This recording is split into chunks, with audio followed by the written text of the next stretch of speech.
What's up, Notre Dame fans? Welcome into this special wide receiver focused recruiting and team update. I am Ashton Pollard from blueandgold.com, joined here by our football analyst, Tim Hyde. And the big news on Friday was Jaden Greathouse, who is a four-star wide receiver out of Westlake in Austin, which is one of the nation's top high school football programs, committed to Notre Dame in the 2023 class. So Marcus Freeman now has three wide receivers committed in that group. And we're going to talk about them more broadly in a second. But Tim, I know you did a video with Mike about Jaden Greathouse just after his commitment. And you guys should check that out on our YouTube channel from Friday. But Tim, maybe you could give a very brief kind of synopsis of what you like about Greathouse before we dive into the bigger picture conversation.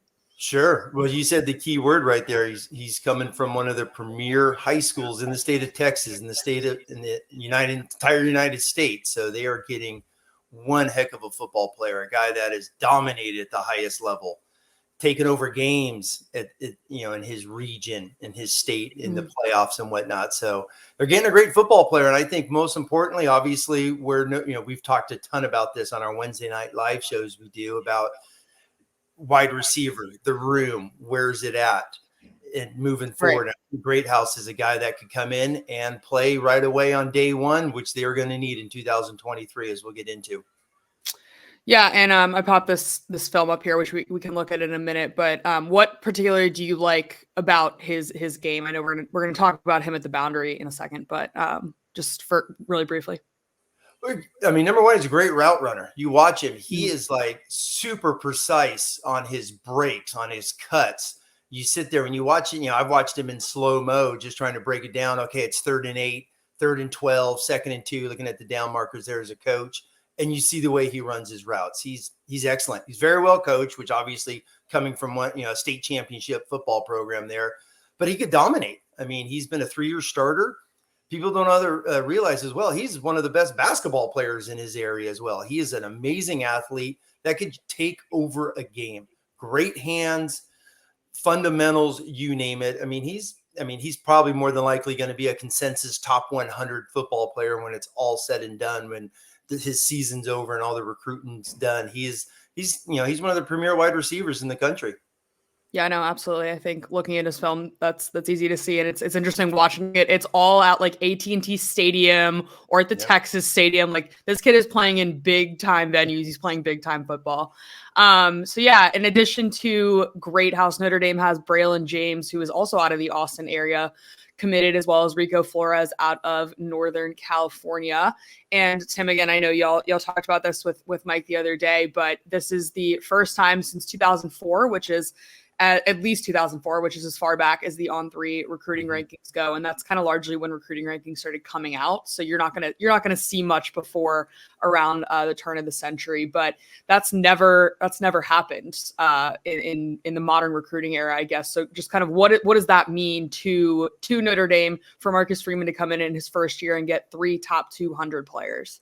Oh yes. I mean, you got 3 of them, 3 guys that are ready to play. I think that's the most important thing. 3 guys that are national recruits, major recruits, the offers that these guys have. It's outstanding. I mean, I know you've written here on Blue and Gold about some of the guys, they've gotten 2 a handful of times in the top 200. They've gotten 2 in the top 100 a few times, but to get 3 I think is outstanding. And they have recruited 3 receivers in the past, and they've never been able to get the 3rd at this high rank. And you mentioned pre-2004, which is funny because Bob Davie ran the option, Lou Holtz, they would always go out and get one great one, but they never got a whole ton of these guys. And, but also I think it needs to be known, they need these guys. They went out and they told themselves, we got to get 3 for sure. And they got 3 of the, top 200 football players in the country. Each of these 3 guys have different skill sets. They're going to bring something different to the table. Yeah, which is, they're unique. They're not all the same. They're not all the same size, speed. Sure. So they got some outstanding qualities to each and every one of them to play a different role here for Notre Dame moving forward. Yeah, and we'll dive into that more in a second. But as you alluded to, Tim, I did write about this on blueandgold.com. So this is up on your screen. And as you said, they've notched two top 200 players multiple times on 6 occasions, most recently in 2021 with Lorenzo Styles and Deion Colsey, which is a good way to hop into our next topic here. And so as you're probably aware, if you're watching this video, Notre Dame has a wide receiver depth problem. And that's made worse by the fact that they only brought in one receiver in 2022, and he is very good. His name is Tobias Merriweather. He just arrived on campus a little over a month ago now. He was not an early enrollee, but the early returns seem to be really, really good on him. Tim, what have you heard about what Merriweather's doing in these early spring workouts as we head into fall camp?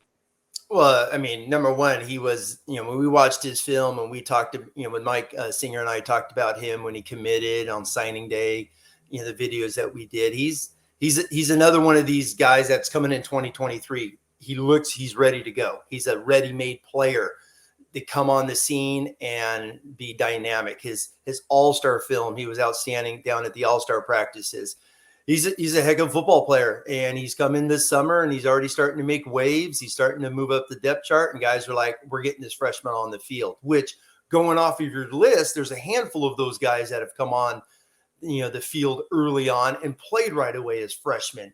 So the fact that, Tobias is doing that, I think is huge for Notre Dame, obviously with the depth issues. Davis being injured, he should be back from the reports, but Wilkins won't be back for a while.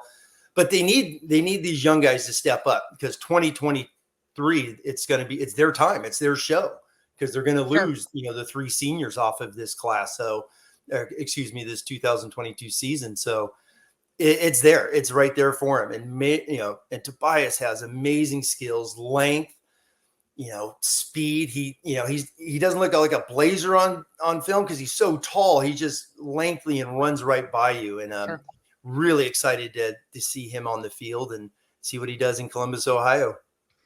Yeah, absolutely. And I popped this up on the screen really quickly. Tyler Horka from blueandgold.com wrote this article on this topic, and I won't give too much away. You should go check it out on Blue and Gold. But Merriweather certainly, Tyler says here, the most intriguing. He's certainly one of the most intriguing players heading into the fall, given the issues at wide receiver. So kind of switching back, Tim, to the 2023s that are coming in, as you said, Avery Davis will be out of eligibility. Joe Wilkins technically will have a year, but probably will be gone. Braden Lindsay will probably be gone. He almost left last year and is coming back for another year. He told us this spring to attempt to try to sneak into that NFL conversation.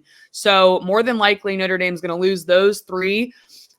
These 3 guys coming in Greathouse, James, and Flores, as we've kind of alluded to, they all have different skill sets. So what can you say specifically about each of them and where they might fit in, and who maybe their comparison or lookalike would be that's currently on the team? Well, with Greathouse, I mean, if you look at these 3 and you're in an 11 personnel, tight end, 3 wide receivers, let's say, Greathouse is the boundary guy. I would put him in the boundary, because in the boundary, you're going to get some one-on-ones. And he is outstanding running out routes. So if it's 3rd and 8, Greathouse is going to run precise route to go get that first down there in the boundary. The back shoulder fade, he's been outstanding on as well. So I really see, he's the type of body and the football player that could take over a game in the boundary and make teams pay that have to play one-on-one sometimes, because so many teams rotate coverages into the field. Going to the field is James. James is, he's a hurdler. He's a sprinter. The guy is a tremendous track athlete. And when you watch him on film, speed pops out, but his wingspan, his catch radius is huge. So I feel he's a guy that could go on the wide side and just stretch a field. So when you're stretching the field, that's going to open up spots for Notre Dame, obviously with their great tight ends they have. Then you got Rico Flores, who I think is a great person to put it right there at the slot when you're because of his route running. I think he's the best route runner. Comes from Folsom. If people don't know, one of the premier high schools in Northern California. They play some of the best competition in the state of California. When you watch Rico's film, he does a lot of stuff over the middle, some drag routes, some slants. And especially when you're playing the boundary, you're going to get a motion guy, and he shows great athleticism, being a 2-way starter up there at Folsom, playing safety as well. that you can motion him, run the drag routes with him, coming over the middle. He's a fearless football player and a perfect guy, I think, to play the slot. So when you mix these three in with Tobias, who's going to obviously play a ton this year as a freshman, and then you're going to have the three juniors next year with, Lorenzo Styles, who I think is going to be the go-to guy this year, not counting Michael Mayer. We already know about Michael Mayer. But as a receiver, I think Styles is going to dominate. Colsey and Thomas are the ones that need to rise up. And we've mentioned this a handful of times. Right. Colsey especially. I mean, he was the top, 100, 105 ranking. Yeah, I believe he was 102. So, yeah. Exactly. Right there. He's a national recruit. Colsey needs to step up and take the reins. He just does. Sure. Because the three upperclassmen, two of them have been injured. Lindsey has a history of injury. Who knows what's going to happen with them? Obviously, Notre Dame fans, we want them all to have success and whatnot, but they've had a history of injuries. So Colsey, Thomas, I go back to the Fiesta Bowl practices. Thomas had a lot of buzz from the coaches back then with Marcus Freeman during those practices. He was starting to get it and starting to take over. And obviously in the spring game, he had a heck of a spring game, and his name was mentioned a lot. So we expect Jaden Thomas to play a lot this year. Yeah. Colsey's that wild card. They get Colsey, Merriweather together because you got height, the length, the catch radius again. Notre Dame could get back to where they were with Boykin, Claypool, Alize Jones, these tall guys outside, and you got to account for them. It is tough. Yeah, and that's a good way to kind of wrap this up because both Boykin and Claypool were top 200 recruits, and they were listed on that when Notre Dame was able to get two in certain classes. I think Boykin was 2015 and Claypool was 2016, if I'm not mistaken. And they've panned out quite well. They were second and third round draft picks. So it's Colsey's time to step up, and Notre Dame needs a replacement for Kevin Austin for sure. I think they have multiple guys that have kind of proven they can do things in the slot. Granted, Styles is a little less proven, but as we saw in the Fiesta Bowl, he had a massive game. If Avery Davis can stay healthy, he's great in there.